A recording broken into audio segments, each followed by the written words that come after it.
Selamat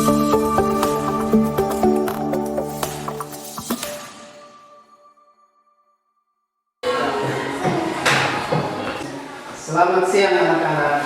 Selamat siang Pak Guru. Baik, untuk siang hari ini sebelum kita melanjutkan pelajaran hari ini, mari kita awali kegiatan kita dengan doa. Saya minta kalian AP untuk memimpin kita dalam doa. Pak Guru dan teman-teman, mari kita siapkan hati untuk berdoa. Dalam nama Bapa, Allah Bapa Maha Pencipta, Engkau telah menciptakan manusia dan alam semesta. Demi Kristus Tuhan dan Antara kami.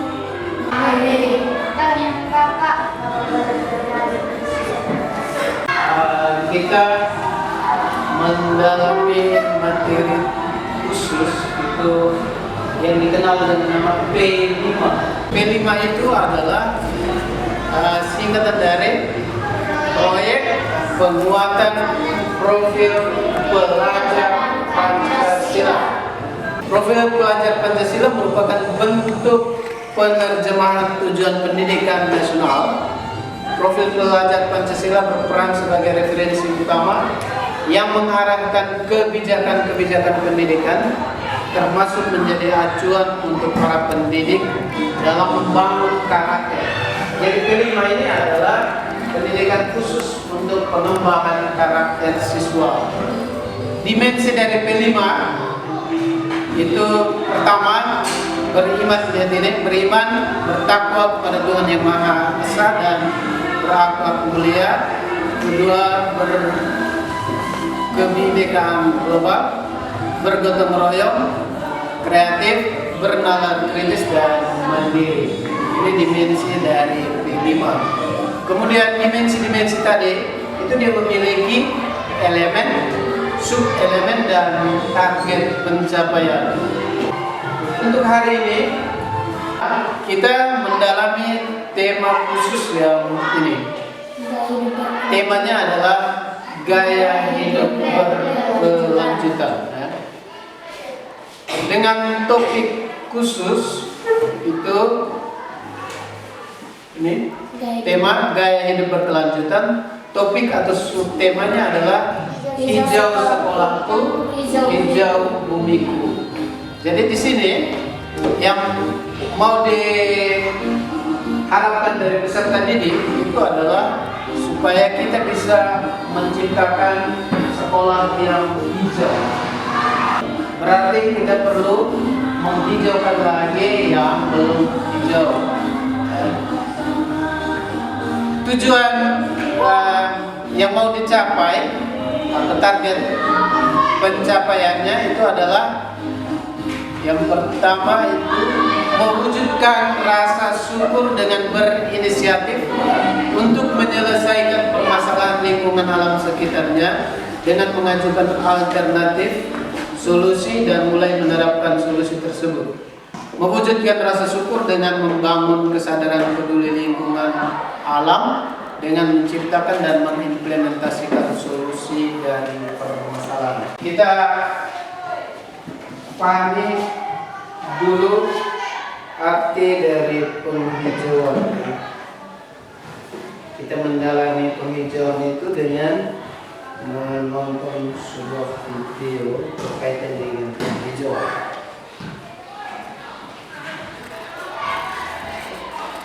Ini video yang menjelaskan tentang manfaat dari penghijauan dan mengapa kita perlu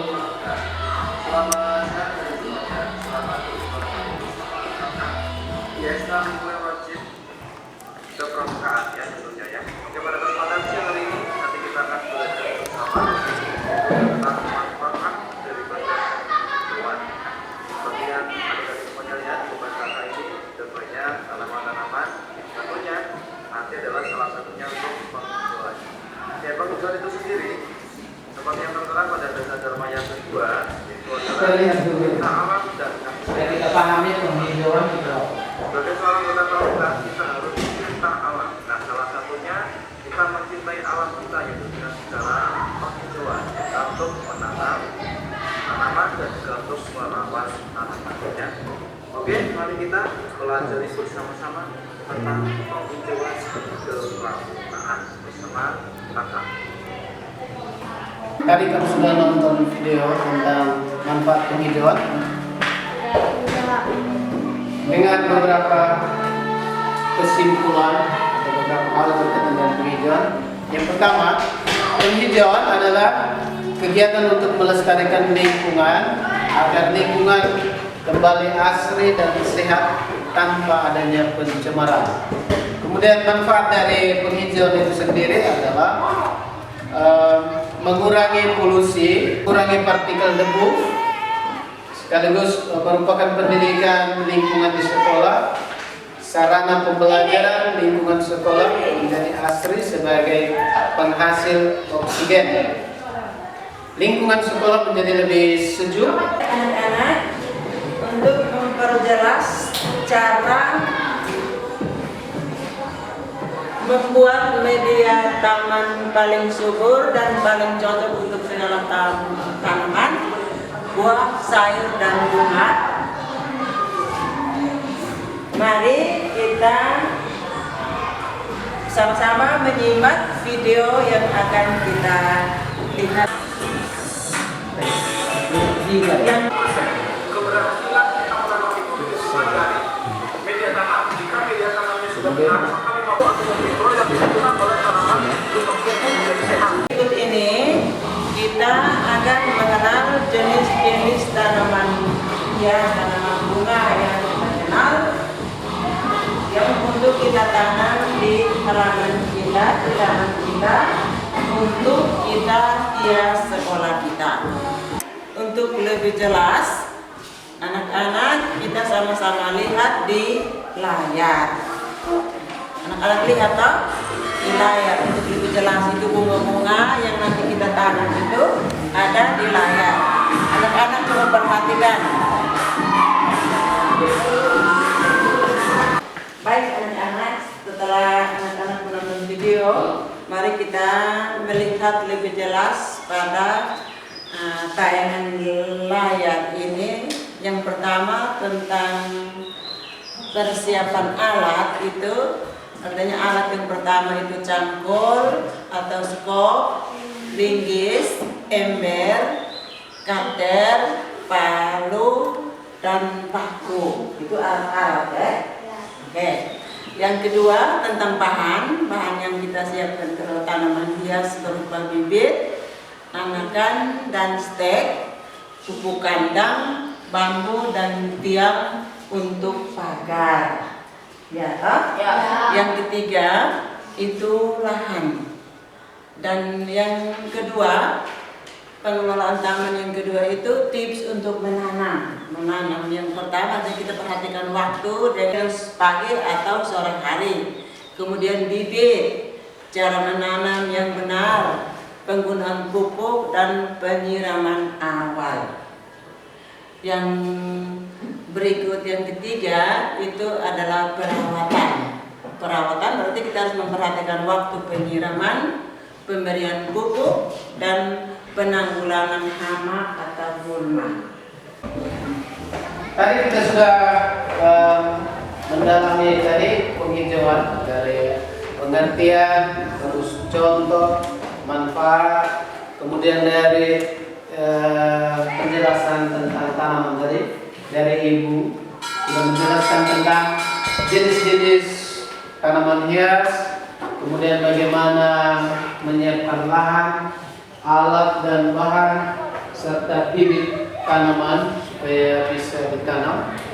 Untuk itu kegiatan selanjutnya itu adalah kita bekerja. Untuk aksi kita dibagi dalam 4 kelompok.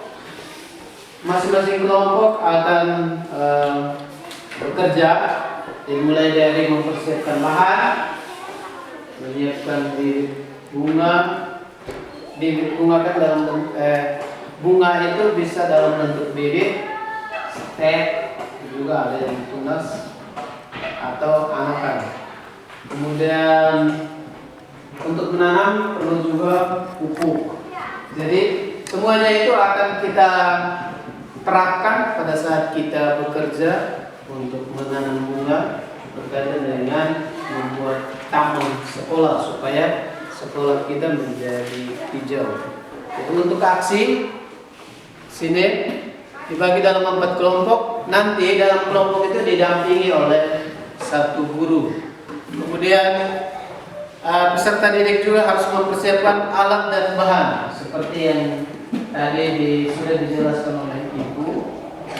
Jadi alat bahan mengerjakan pagar, persiapan lahan dan penanaman tanaman hias.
Kita akan lihat kembali mulai dari proses ini pengenalan, kontekstual dan aksi. Apakah semua berjalan dengan baik atau tidak? Kemudian yang kedua, apakah penyampaian materi dan juga dalam proses penanaman kamu dapat memahami dengan baik dan melaksanakan dengan baik atau tidak? Dan yang ketiga, apakah semuanya itu berguna untuk perkembangan kamu dalam hidup bermasalah atau tidak? Itu sebagai satu bentuk refleksi berkaitan dengan P5. Kemudian untuk tindak lanjut, itu tadi saya sudah sampaikan bahwa kamu dalam kelompok harus membagi tugas. Siapa yang akan menyiram dan merawat dari hari ke hari. Jadi satu hari 1 atau 2 orang punya tugas untuk siram. Kemudian dalam kaitan dengan itu, maka yang bersangkutan orang yang bertugas juga harus mengganti tanaman yang mati atau yang kurang subur. Kalau kamu siram kemudian lihat ada yang mati, ada yang tidak subur, berarti harus diganti dengan tanaman yang baru. Untuk hari ini pembahasan tentang P5 sampai di sini. Mari kita akhiri kegiatan kita ini dengan doa penutup. Saya minta kesediaan Ila untuk memimpin kita dalam doa. Dan teman-teman dalam kita berdoa dan Bapa,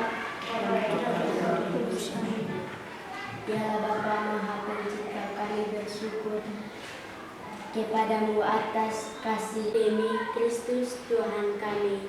Amin. Dan Bapa Baik, terima kasih untuk hari ini. Sampai jumpa dalam